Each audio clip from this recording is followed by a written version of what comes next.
Okay, we're going to go ahead and get started. So please, I heard a few more people jumping on the line. Please make sure that you are muted. It's the green microphone, or if you're on a telephone, it's a green phone. Make sure that's red. Welcome to today's webinar on proper Medicare documentation.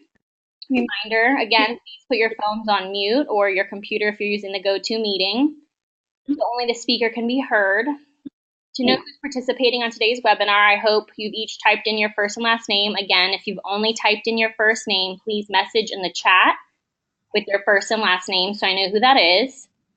This webinar has been approved for 1 hour of mandated CE under billing and coding by the California BCE.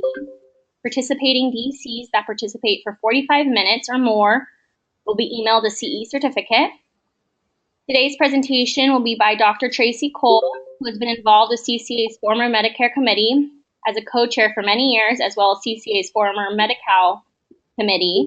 Dr. Cole is currently a member of the Managed Care and Insurance Committee and a past president of CCA.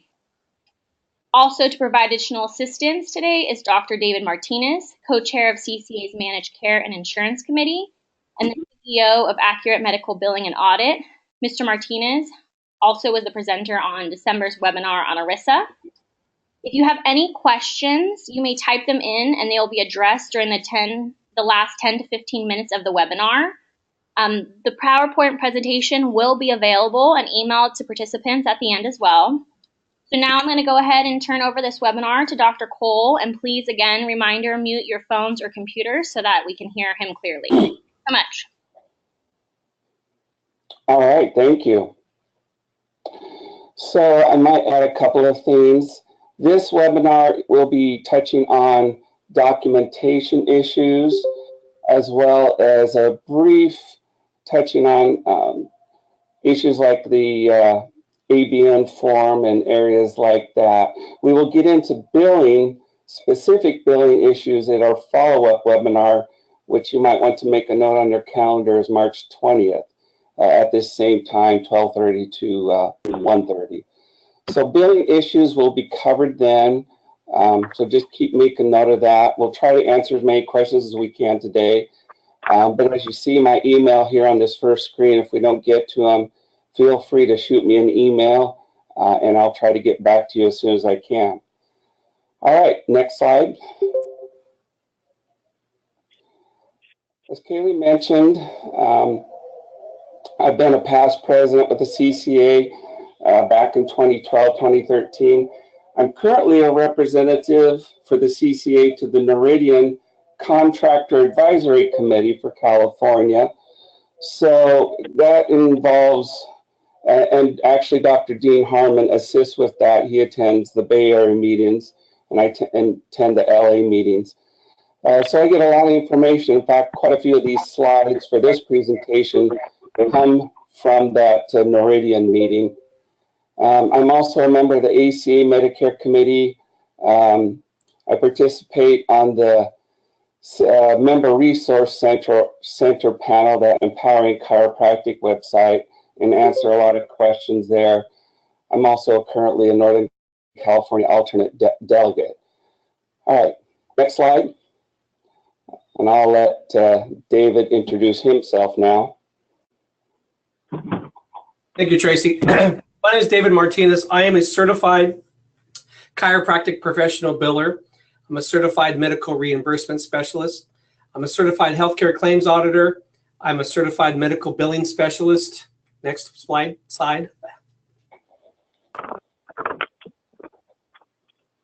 I'm a certified professional coder with the medical groups and plans, insurance companies. I'm a certified professional coder instructor, and I'm also a certified HIPAA professional. So you can say I'm certifiable. I was a keynote speaker for the International Chiropractic Association in California. I've provided about, I think right now, probably about 52 lectures for the ICAC. And I'm also the co-chair, along with Lloyd Friesen, for the Managed Care and Insurance Committee for the California Chiropractic Association. One thing I do have to clarify, that I am not a doctor, nor do I play one on TV. So I do have to clarify that I am not a doctor. So go ahead, Dr. Tracy. I'll let you go ahead and go from here. Yes, thank you. And then that's a good point. You're not a doctor. All right, so there's big changes in Medicare that have gone on this past year, and it's continuing in 2018. What we'll be talking about again in this webinar is the changes and improvements in documentation requirements. The next webinar in March will cover a lot of the specifics on the billing issues that you need to be aware of.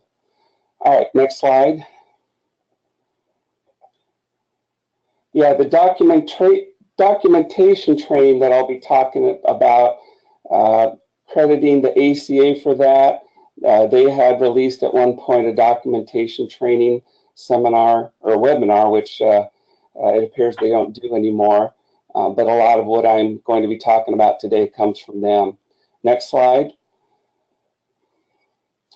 So the Medicare Policy Benefit Manual, specifically in Chapter 15, Section 240, talks about as well these documentation issues that you will need to know. There is a link there that you can go to, or you can just certainly Google it, but refer to Chapter 15, Section 240 for the chiropractic parameters that you need to know. Next slide. So the key to documentation, if I could just say 2 words about it, is that it's based on, well, that's more than 2 words, but it's based on episodic care. And that's how you are going to be able to satisfy reviewers if your charts are ever audited, how you're going to be able to develop a treatment plan. So whenever a Medicare patient presents with a new injury or new condition, a new series of treatments should be undertaken for that particular episode of care. So whatever that new injury is, they slipped and fell, lifted something wrong, sat too long, you name it, you need to be able to document that as a new episode. And once you begin treatment, as soon as no further improvement is expected from that particular episode, then the patient is released until the next episode occurs. But keep in mind that, of course, the patient has the option to pay for maintenance care and sign the A.B.N. form until the next episode takes place. And we'll get into a lot of that in more detail as we go along here, but you'll get the idea that billing Medicare requires billing for an episode or active treatment of care. Next slide. So as part of the documentation on the initial visit, the history must include the following. And again, this comes straight out of the Medicare policy manual. The symptoms causing the patient to seek the treatment that they're getting from you, any family history if it's relevant, any past health history, prior injuries, medications they're on, maybe surgical history. And I highlighted mechanism of trauma because you need to really be specific with that on what happened, how they hurt themselves, because as you'll see, it ties directly into how you develop your treatment plan. And then the last bullet point, quality and character of their symptoms or their problem, as you would typically describe it in your notes. Next slide. So the mechanism of trauma, as I highlighted it, it must be a specific trauma that relates to the level of the subluxation that you are treating, whether it's L5 or L4 or whatever. You have to ask questions of the patient, such as how did you fall, or maybe did you lift something? Did you fall out of bed? Whatever the case may be, those questions need to be asked. Now, we all know Medicare patients, or a lot of them, aren't always the best historians. So that last bullet point is added, saying that only after careful questioning, the patient cannot recall the mechanism of trauma, can you then document an insidious onset. Even then, even if you put that, you still have to write that in your documents that the questions of how they hurt themselves were asked. But yeah, I see it over and over where I ask them why they're here, what happened, and they just don't recall. And it's only after I really question them closely, they say, oh yeah, I put the garbage cans out and lifted wrong or something of that order. So you do have to be a good historian, especially with Medicare patients. All right, next slide. Continuing with the history, you want to note the onset of the episode, the duration, how long it's been going on, intensity, frequency, location, and radiation of symptoms. Those are all important, again, because it ties into your treatment plan. What aggravates it, what relieves it, what are some prior interventions, if any, treatments, medications, any other secondary complaints. And then finally, if applicable, any contraindications to adjusting. All right, next slide. So, all right, so this leads to your treatment plan. Again, based on the history that you have just taken. The treatment plan would be your recommended level of care, which is the duration, how long you're going to be treating, and the frequency of visits, whether it's 12 visits, 16 visits, and so on. What are your specific treatment goals? And what are your objective measures to evaluate treatment effectiveness? So hopefully, and we'll talk about that in a minute, but your specific treatment goals are involved with what is improving in your patient, what ADLs are improving, how much better are they functioning. Your objective measures, of course, oswestry, your neck disability index, things like that, that you really need to have them fill out at the start of treatment. Next slide. So the order of treatment plan development when you get to this point, based on the history, is the goal, and the duration of treatment, how many visits, frequency, 2 times a week, 3 times a week, and so on. So that's the order that you need to write it out. That's why taking a precise history, especially on number 1, the goal, taking a precise history is so important in how they hurt themselves. What you're trying to do, of course, is show a reviewer that comes to that your charts are reviewed. You're showing a treatment plan that makes sense, that you have a beginning point and an end point, and then you should have no problem with any audits that might come up. So next slide.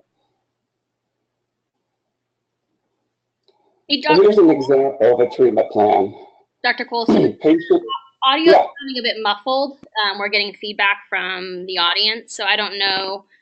Somebody needs to mute. Yeah.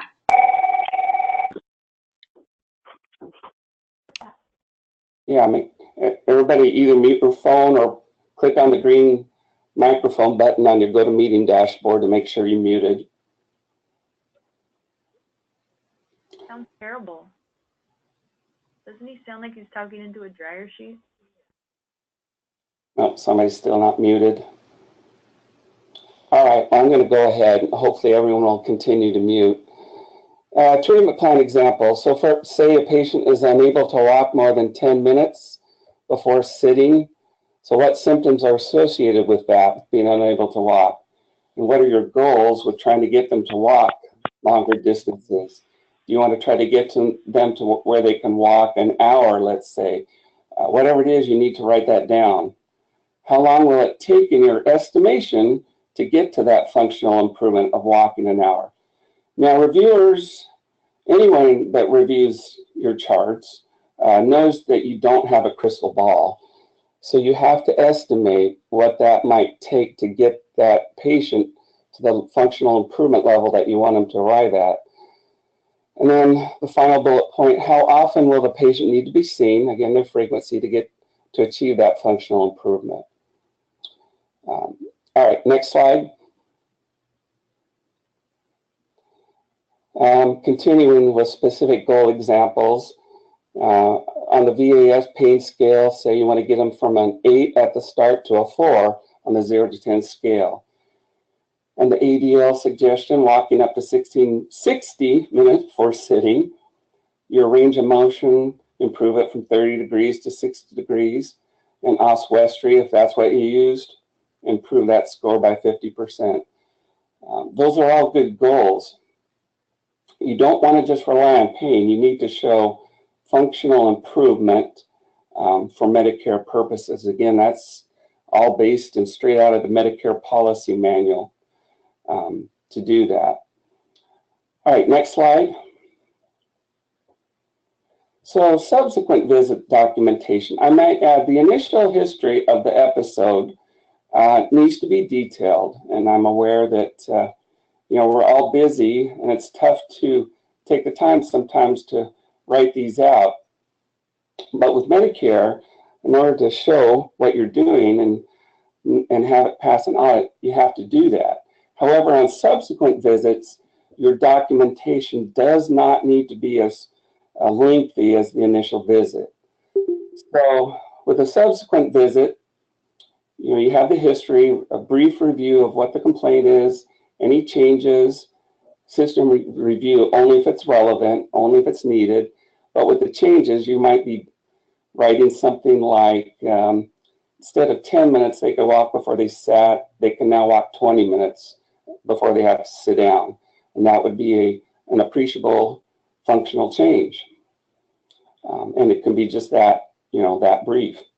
All right, next slide. Continuing on with the subsequent visit, your physical exam should involve the areas of spine involved with diagnosis, and the assessment of change, as I talked about since the last visit, like able to walk farther. Evaluate how effective your treatment is. Are they 10% better, 20% better, or whatever the case may be. And on the bottom there, Noridian mentioned this in one of my meetings, that they are requesting that you put the treatment number and total treatments planned for each episode at each visit, like to the side or under the date of the visit or something. For example, visit number 4 or 15. That way you can show at a moment's glance to anyone looking at it where you are or where you are on your goals and on your duration. All right, next slide.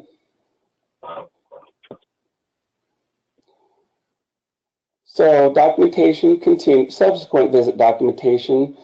On the date of visit, you have to list a specific vertebrae, not just the spinal region. I'm sure David would agree that sometimes we still see documentation that just says cervical, thoracic, lumbar, adjusted on each date of service.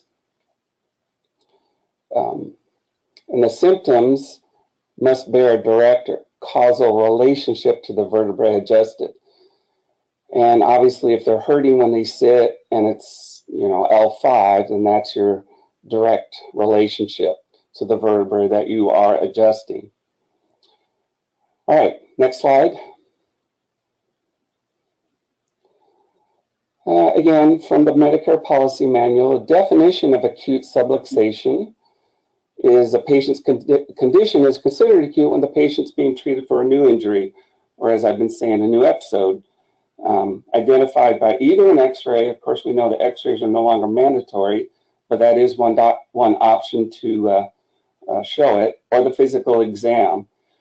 The result of chiropractic manipulation expected to be an improvement in or an arrest of progression of the patient's condition. That is the definition of acute, Medicare definition of acute subluxation. Next slide. Whereas chronic subluxation is a patient's condition that's considered chronic when it's not expected to significantly improve or be resolved with any further treatment, as is the case with an acute condition, but where the continued therapy can be expected to result in at least some functional improvement. And for Medicare, that's okay. As long as you're continually making some functional improvement, that's what they want to see.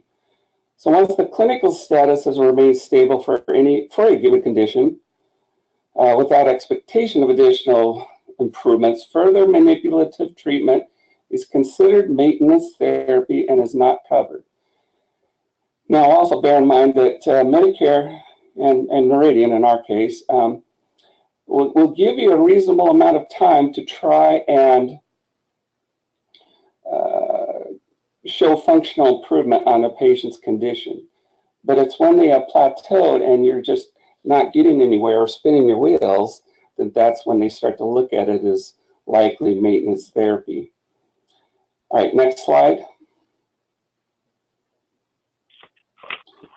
All right, so going on to different topics, and certainly if you have any questions on any of those areas, as Kaylee said at the end, we'll try to answer as many of those questions as we can.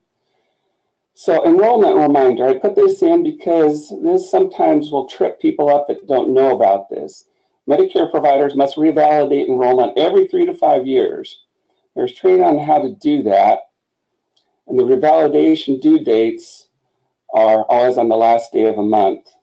That bottom link where it says due dates is where you can look and input your own MPI number and see when your revalidation date is coming up. So it's good to keep on top of that so you don't lapse in your ability to treat Medicare patients.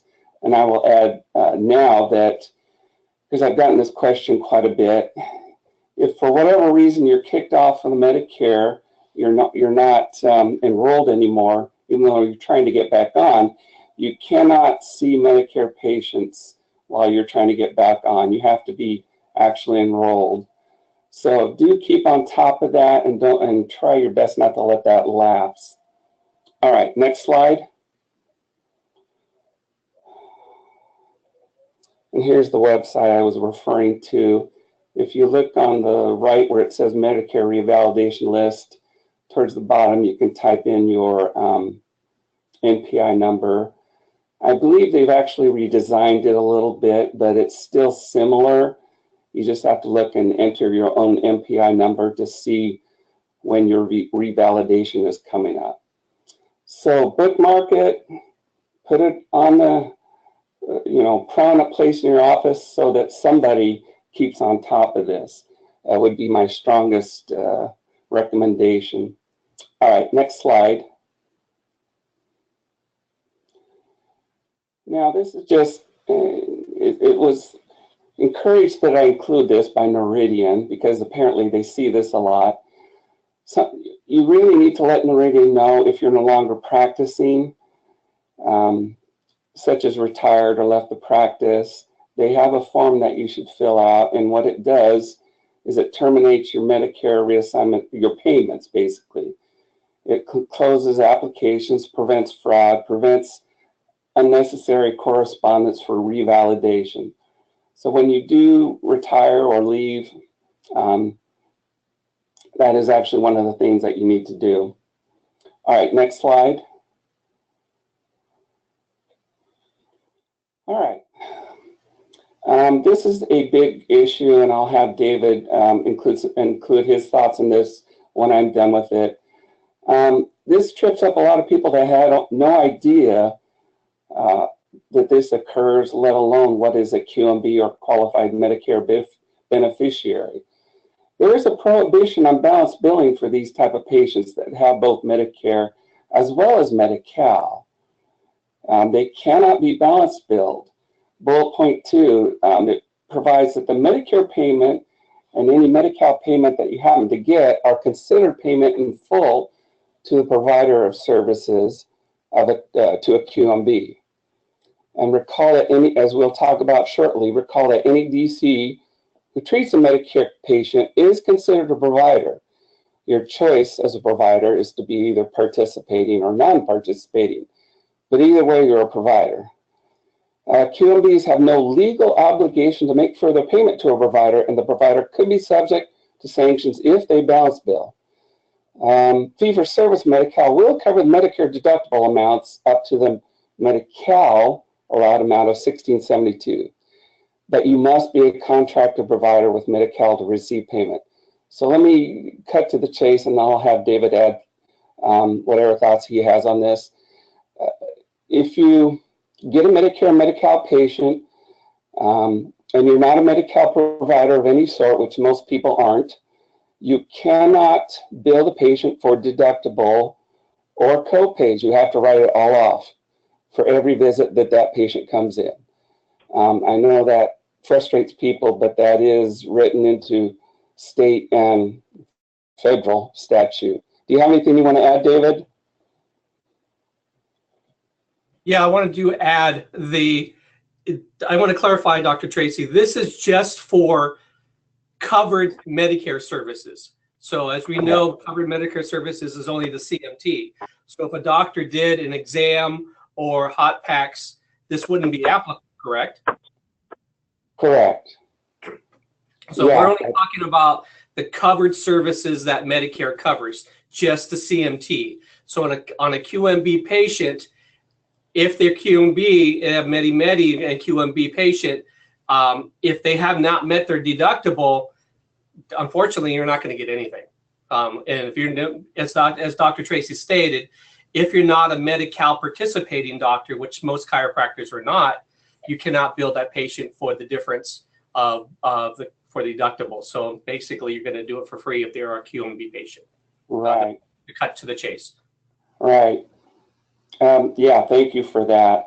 We're being Medicare, we're only talking about Medicare covered service, which is the chiropractic manipulative therapy 98940 for 1 and 42. So in other words, you could collect on first exams or x-rays if you take them or therapies, just not the CMT. All right. I'm guessing that might bring up some questions at the end too. Feel free to let us know if you do at the end. Go ahead and do the next slide. So the Medicare fee schedule, there is a link to it, but the CCA office will be sending this PowerPoint to you after this webinar.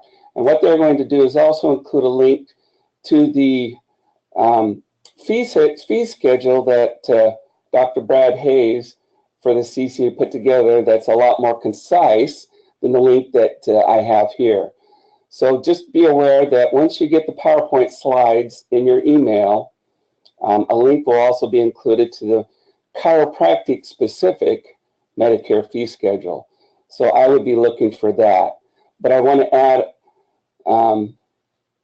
on the bottom bullet point there, don't forget that your fees, when you look on that fee schedule, will depend on whether you are participating or non-participating.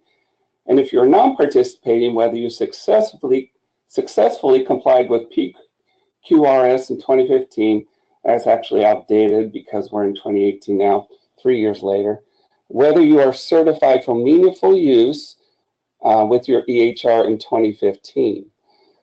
So that just means that you need to be aware of your status when you look on your fee schedule to know the correct, assuming you're non-participating, to know what the correct amount limiting charge that you would go by. And we'll talk about the limiting charge towards the end of this webinar. All right, next slide. Another issue that comes up, CERT, comprehensive error rate testing, has been going around a lot. I even got one of these last year. It was a request for records for one patient. It's an audit that's done randomly by an outside contractor. And it's important to respond to these because we hear back a lot that doctors, chiropractors are not responding to these. Unfortunately, if you don't do that, it counts as an error, a no documentation error. Not only looks bad for the profession, but it could also result in further scrutiny of your own records at higher levels that you don't want to see. So if you get one of these, for each data service they request, send in your treatment notes, all related information that they ask, any diagnostic testing if there. You have a short time period, 60 days, to respond to the request, and they will give you 3 letters reminding you to do it. And your signature, the doctor's signature on each data service must be legible. Now, if you have any inkling or suspicion that your signature is not legible, go to the next slide, please. You would use this form, the medical record signature attestation statement. You can Google and find this at CMS, but it allows you to fill this out and it basically attests that you are the person that scribbled the illegible signature on your treatment notes. So please be aware that this is available to you, just to make sure that there's no rejection of your records just based on that. All right, next slide. So here's at least a few miscellaneous Medicare questions that we have seen, and hopefully this might also spur you into thinking about some questions that you have. And so number one, I have a patient who has Medicare but is still working full-time and her health insurance is primary but doesn't cover her services. Do I still bill Medicare for her and charge her Medicare fees? And then question number two, a patient after initiating care had a motor vehicle accident and is now being evaluated and treated for that accident. She has billed with car insurance, MedPay up to $5,000. Would Medicare be involved with the car accident at all? In other words, do I have to bill them and or charge their fees? So next slide. So on the first question, when a patient is working, has a primary insurance, in this case, if chiropractic treatment is not covered, that primary insurance still must be billed first for the denial. Then Medicare can be billed, or should be billed next. And if they are aware of the existence of a primary insurance, they will also deny. So at that point, both EOB denials can be mailed or faxed with the Medicare as a secondary pay or MSP form filled out. And there's a link to that form there. Hopefully this doesn't come up very often for you because it's a little bit of a extra paperwork, but that is how that works if you ever see it. Excuse me. Next slide. Question number two, in the case of an auto accident, a good faith effort must be made to collect from that MedPay. Once the MedPay is exhausted, then Medicare can be billed. Medicare is always secondary in these cases, auto accidents, work injuries, things like that. A doctor this past week asked me a similar question about this, if Medicare can be billed once the MedPay is exhausted. Yes, it can. There's technically no waiting period to do that. However, you more than likely will need a letter from the MedPay saying that their benefits are exhausted, sent to Medicare or faxed to Medicare, so they know that that there's no longer a auto accident MedPay involved in the case. So just keep that in mind. Next slide. All right, I also included this at Noridian's advice. We've had several problems with doctors doing their enrollment and having the enrollment held up for one reason or another. Well, just recently, Noridian included on their website a tool that allows you to check the status of your enrollment application. It's, as you can see at the one of the upper tabs there, it lets you check whether it was received or not, whether it's in progress, whether there's a correction requested, whether it's done, completed, or whether they can't complete it, and the reason for that.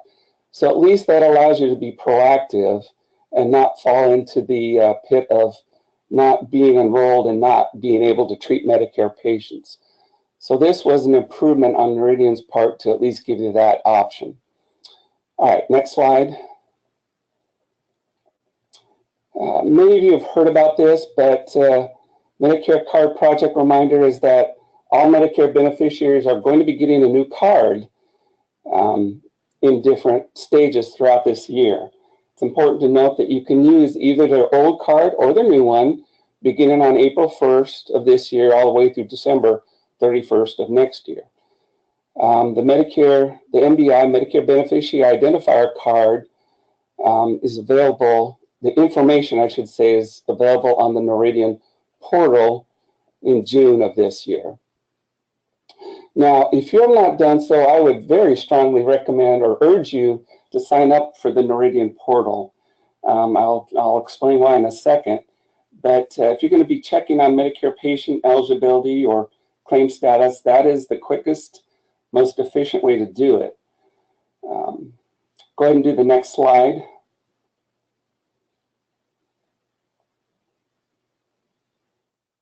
Because if you, as this says, CMS and Noridian are going to be requiring providers to use the self-service options on their portal. It's already effective February 5th. So if you have basic requests or basic questions on whether Medicare patients eligible or not, they're going to tell you now, excuse me, they're going to tell you now to go on the portal. So if you have not done so, please make sure your office has done that, so you have access to that information on a timely basis. Next slide. Oh, yes, this is a question that I get a lot, David gets a lot, and we'll see it on the website a lot as well. You need to be aware that non-PAR, non-participating, does not equal non-enrolled. The question is, chiropractors are not mandated to participate with Medicare. However, chiropractors cannot opt out either. Do we still credential with Medicare? If you wish to treat Medicare patients, you have to credential. You can choose to be participating or non-participating. That's up to you. But in order to see a Medicare patient, you do have to credential and enroll. There's no way around that. The next question, why can't non-PAR providers see a Medicare patient if they want to pay cash? Non-PAR providers are still enrolled to see Medicare patients. If your practice is not enrolled, if you didn't credential with Medicare, you may not see them at all. David, I think you have some thoughts on this too you want to add? Yes, I do. This is one of the most misunderstood things about Medicare. If a Medicare patient walks in your door and you are not enrolled in Medicare, you cannot do a CMT. You can do everything else, but you cannot do a CMT. Please, please, I urge you, this is the biggest mistake. Do not put in your medical records that you did a CMT and you didn't bill for it. That is the biggest amount, and I hate to use the F word, but it's fraud. That's where Medicare is coming down on chiropractors really, really big. So you cannot see a patient on Medicare unless you are enrolled. So I want to make that completely clear, because this is one of the biggest mistakes that chiropractors do with Medicare. You have to be enrolled to see a Medicare patient. You have two things to do. You can get enrolled and see the patient, or say, sorry, there's a door, I cannot treat you for a CMT. You can do hot packs, you can do cold packs, you can do an exam, you can do x-rays. You just cannot adjust them. You cannot have them pay cash for the adjustment. I cannot reiterate, that is one of the biggest mistakes that chiropractors are doing in this day and age, is just seeing patients and saying, hey, I'm seeing them cash. No, that you have to, if you do a CMT, you have to be enrolled and you have to bill. Chiropractors are the only ones that cannot opt out on Medicare. So I hope I'm clear with that. Thank you. Yeah, I would say very, very, very clear. That was good. Thank you. Yeah, you know, the unfortunate fact is it only takes one patient calling on you to say that, why wasn't Medicare billed, to create problems for your practice. So, you know, we're here to help. We're here to answer questions. We also want to throw up the red flags, as David just did, of how to avoid problems. So please take that to heart. All right, next slide. So if you are non-participating, you have the ability to charge up to the limiting charge for your area of practice, and that's where it's important to get a hold of that Medicare chiropractic related fee schedule and double check on what the limiting charge is for your area. It's set by about 150% of the non-participating charge. You cannot charge patients more than the non-participating non-assigned fee for service. Because if you do, as it says below, violations can be quite steep. So if you wish to be non-participating to get your cash up front, great, but stick to the maximum limiting charge for your area.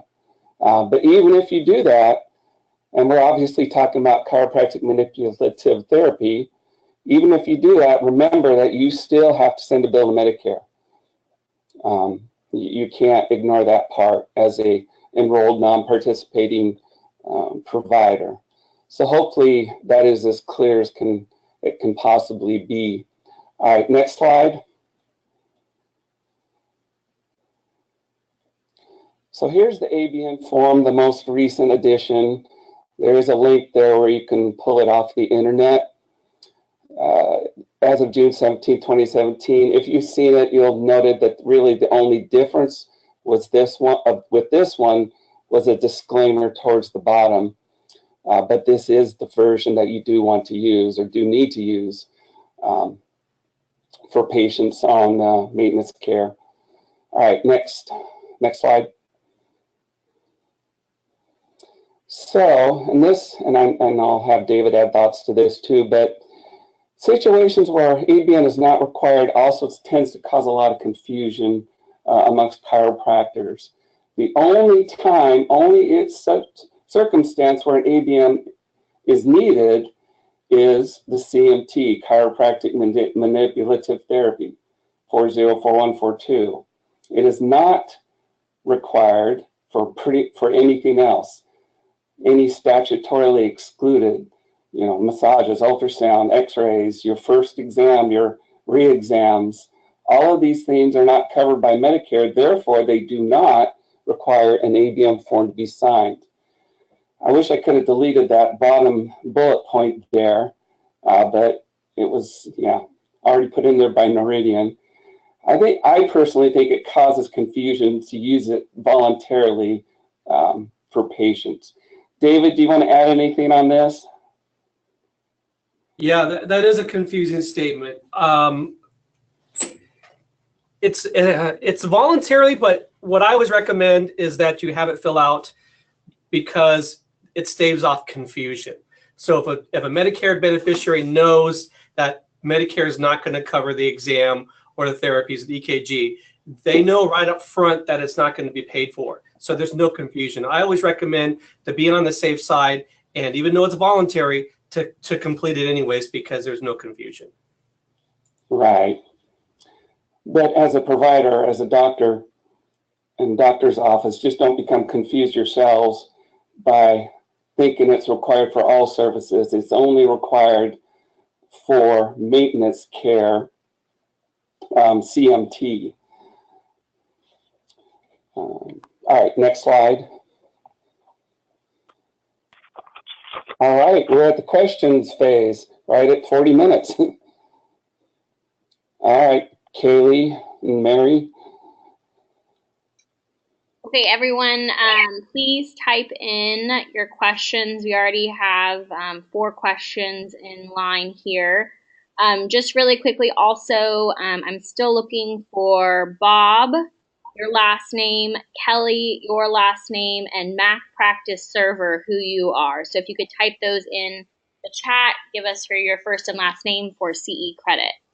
Okay, first question is for from Dr. Krill. How much of this is required for ongoing existent patients? That's a part 1. And then his second question was, are we not required to collect the 20%?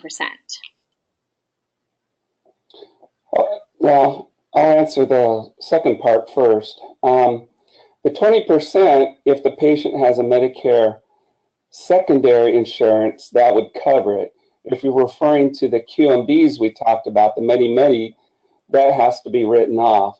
So it depends on what you're referring to. If all they have is Medicare only without a secondary, then yeah, you would collect the 20%.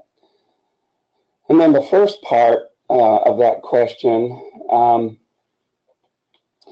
the extent that it's required to document depends on how long you're treating them for that phase of care. I'm assuming that's what you're talking about. David, do you want to add anything? Yeah, I think he was speaking about documentation. I do want to add a little bit to the first question. Dr. Krill put that question out right when you were talking about QMD, Qualified Medicare Beneficiary. He wanted to make sure that, do I collect the 20% on the Medi-Medi QMB patient or not. So I did privately message him saying that if it's a QMB patient, no, you would not collect the 20%. So I hope that clarifies that. Or the deductible. Correct. Yeah, deductible also. Yeah, thank you. All right. Next question then, sounds like. Okay, next question is from Dr. English. Will Medicare notify us of revalidation, or do we have to check the website? You really need to be on top of it and check the website. I've had a few doctors tell me they do get a letter. I've not seen it yet because my revalidation has not come up. But don't wait for them. Go on that website and check it yourself just to be aware of when the deadline is coming.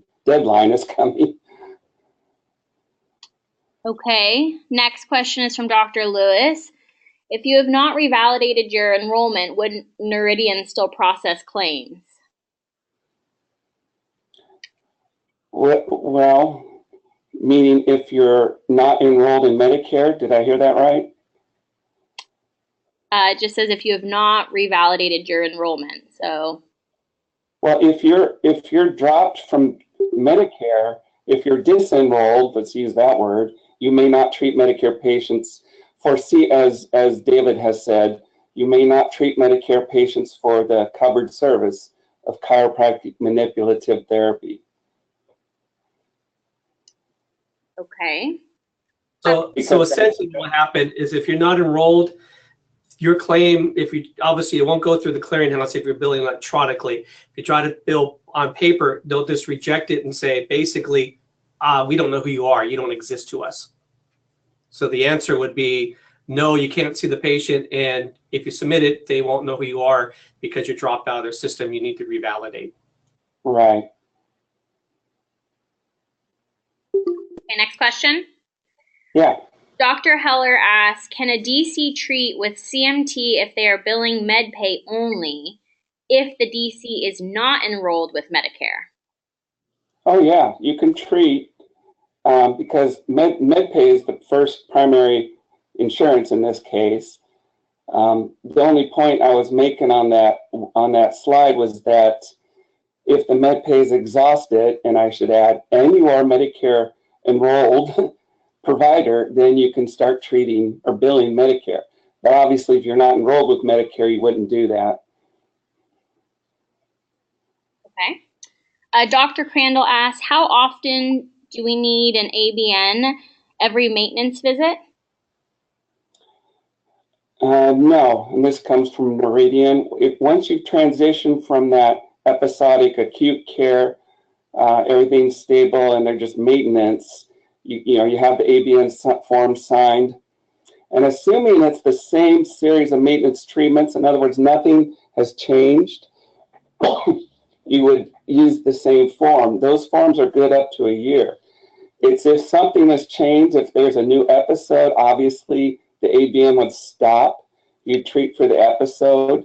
The patient would come back, or once the episode is resolved and they're back to maintenance, then they would need to sign another A.B.N. for that new series of maintenance treatments. Okay. We got a request from Dr. Christie. Can you please list an example of a completed SOAP note?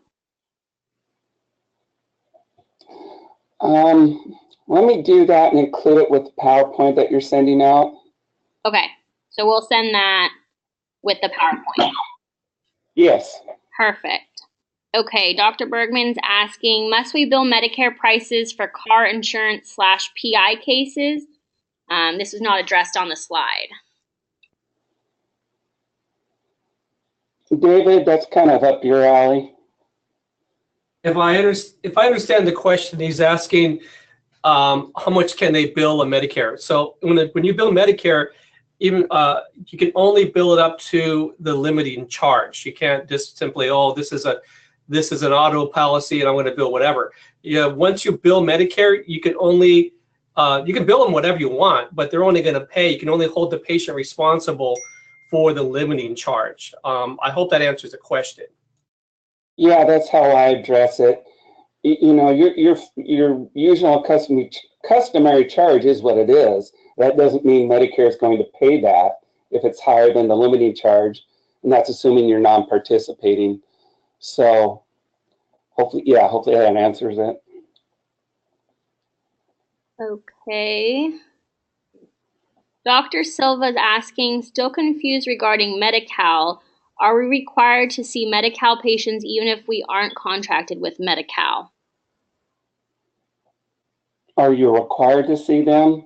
Meaning if they have both Medicare and Medi-Cal? I'm assuming that's what they're talking about. I don't know. Dr. Silva, if you're still on, if you want to write. Yeah, she said yes. Okay. If you choose to see a Medicare and Medi-Cal patient, yeah, you're bound by all the rules of Medi-Cal, which in this case entails writing off, assuming you're not a participating enrolled Medi-Cal provider, it still involves writing off the copay, the deductible that Medicare doesn't cover. So yeah, there's no way around it. If you see the patient that has Medi-Medi, yeah, you're bound by all the rules. I'm going to quickly jump back to Dr. Bergman just because we just jumped on his, which was clarifying the question. Medicare patients get in a car accident, they have MedPay. Do I bill MedPay, Medicare prices, or office billable prices? Yeah, let me jump in there. Your prices are going to be prices, and if you want to charge $1,000 for an examination, that's how much as long as you charge everybody that same amount. Your fee master, what's called a charge master, is what you charge patients. You cannot charge a Medicare patient different from any other route. That is a violation of the anti-kickback statute, violation of Stark Act, and violation of the Sunshine Act. You cannot charge a Medicare patient different than you charge anybody else. You can give someone a cash discount, all that kind of stuff, but to answer your question, you would charge the Medicare patient the same that you would charge any other patient. Again, what Medicare is going to be reimbursing you, and you can only go after the patient, is the 20% or the deductible of the limiting charge. You're not allowed to say, hey, I billed him $1,000 and I'm going after him for $1,000. On a Medicare patient, you're only allowed to go after them for the limiting charge. Thank you. Okay, Dr. Wagner's asking, if someone is of Medicare age but has a third party, Blue Shield, etc., administer their care, and we bill Blue Shield at regular fees, or do we bill Medicare fees to them? Are Medicare fees meant for only when it is billed to Noridian? I assume they're talking about Blue Shield is the Medicare Advantage or Medicare replacement plan. Number one, it depends on if you're a provider for that replacement plan. If you are, it would be whatever that fee schedule is that you're contracted to go by. If you're not a provider for that Medicare replacement plan, then, and David, correct me if I'm wrong, then they technically become a total cash patient. Is that correct? That's absolutely correct. So basically, there are HMOs in California on a Medicare Advantage plan, such as like Aetna Senior or Blue Cross Senior or Golden Choice or whatever you want to call it. They are a cash patient because basically it's an HMO. They're not following the HMO laws, and they self-refer themselves. So yeah, they would be a cash patient at that point. In that instance alone, let's not get confused. In that instance alone, it's part of a Medicare Advantage plan, whatever it is. You're not a provider, not a contracted provider. Then you could collect your usual customary cash fee for everything, including the CMT, but only in that instance. Yeah, only in that instance. If they're still straight Medicare, no, that wouldn't apply. And only if they signed over their Medicare benefits to an Medicare Advantage, precisely. Okay, this is kind of a similar question, but Dr. Lynn's asking, is there a good fill-in-the-blank form for SOAP notes out there? Yeah, we'll have to work on that and get it out there when you send the slides. Okay. Dr. Thompson is saying we need to start from scratch for validation. What is the expected time to become enrolled? On average, 3 months. Could be more, could be less, depending on any, hurdles that come up. But that's the average. average time that, 2 months if it goes real quick. It's unfortunately not a quick process. Yeah, it goes quick if all the ducks are in a row. So if you have your NPI, your NPPS file, and it has an old address, that's going to delay it. So make sure that your NPI information is all up to date with the right agencies, because they bounce it and they look at different information. If it's not matching, it's going to be a problem. It's going to take longer. Okay, Dr. Eldad's asking, is there a chart sample the way Medicare wants it to be? Well, that's basically what we're going to put out, a written SOAP note sample that satisfies the Medicare documentation requirements. Okay. Dr. Bergman's asking to please review the QMB collection of deductibles. Yeah, the QMB or Medicare Medi-Cal patients, Medi-Medis, again, that's a case where if you are not a Medi-Cal provider, you have to write off the deductible amount, not to mention the copay amount. If you happen to be a Medi-Cal provider, they will pay you the deductible amount up to $1,672, but they won't pay you copays. So you don't, if you're not a Medi-Cal provider on a Medi-Medi patient, you have to write the deductible off. Okay, Dr. B. Heller's asking, can the attorney lien be billed if the MedPay is exhausted and Medicare not be billed, if the DC is not enrolled with Medicare? In PI cases, Medicare and Medi-Cal get paid back before money gets dispersed by attorney, so it makes no sense to bill Medicare.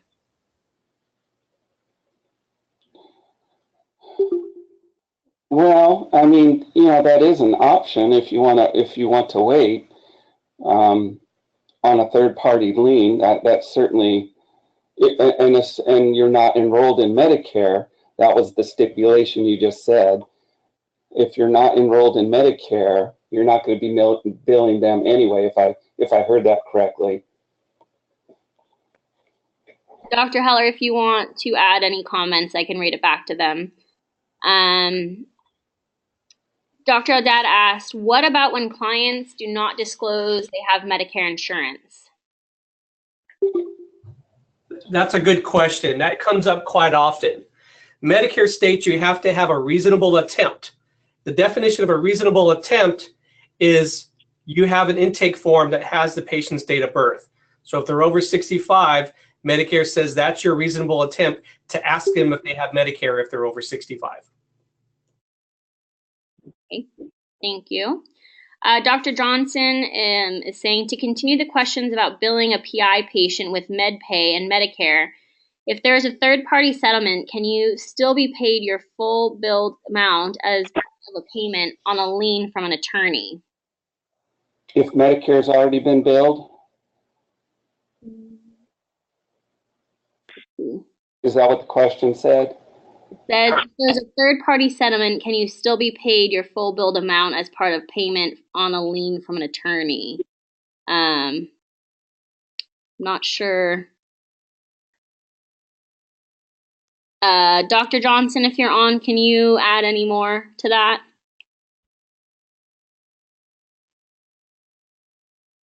I would assume Medicare has not been billed in that instance, and if that's correct, then yeah, you would get your usual and customary. Is that correct, David?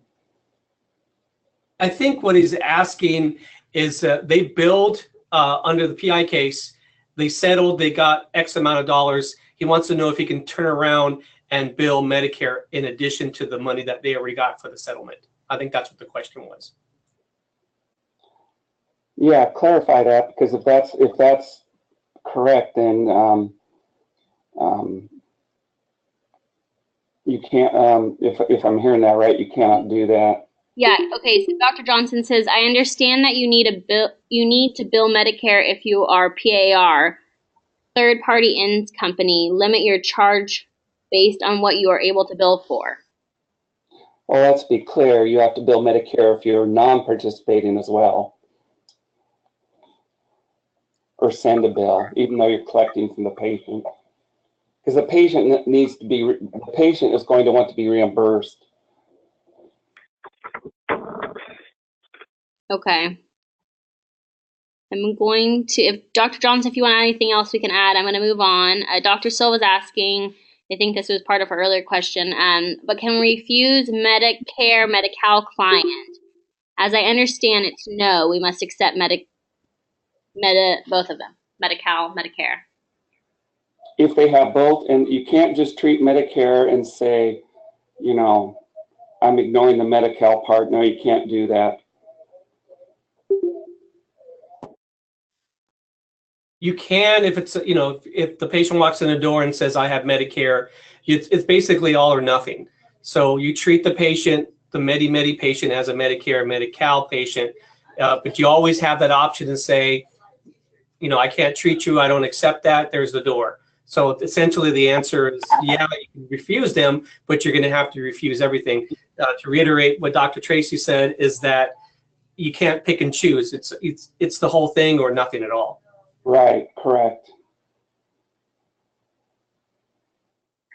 Okay, a few more questions here, and then we'll need to wrap this up. Dr. Krill says, does over 65 constitute declaration of Medicare coverage and that I have been notified, and there is therefore no excuse that the patient didn't declare Medicare coverage?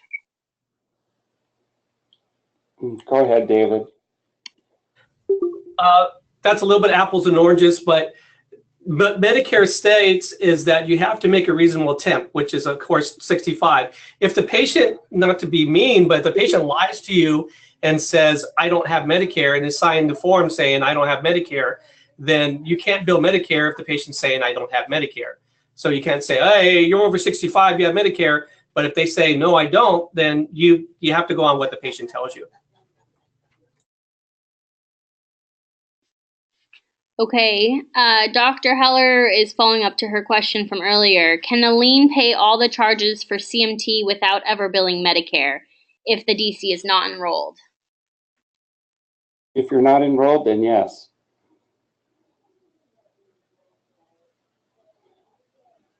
And then, okay, Dr. Johnson. I understand what she's saying.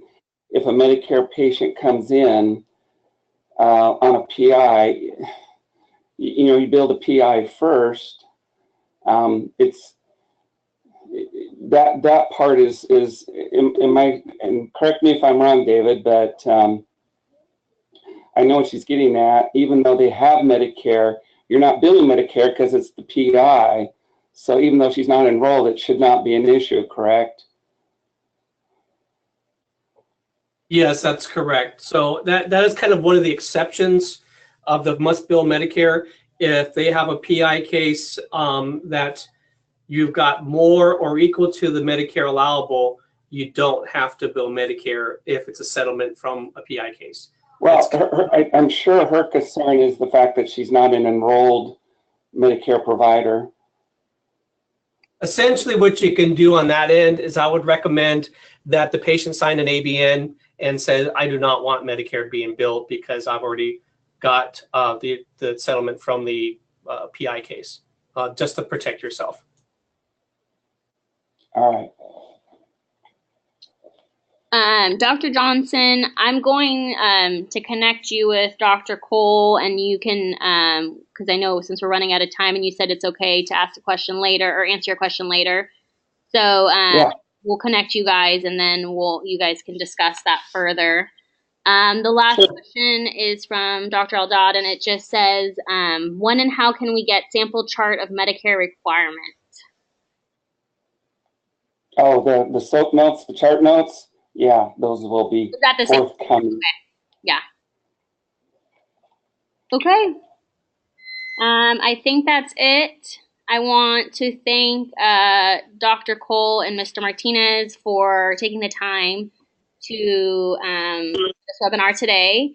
And if you have any follow-up questions, feel free to email Mary Whitcraft, and we can get those questions answered as well. And then thank you so much and have a wonderful day. All right. Thanks, everyone. Thank you. Thanks, everyone.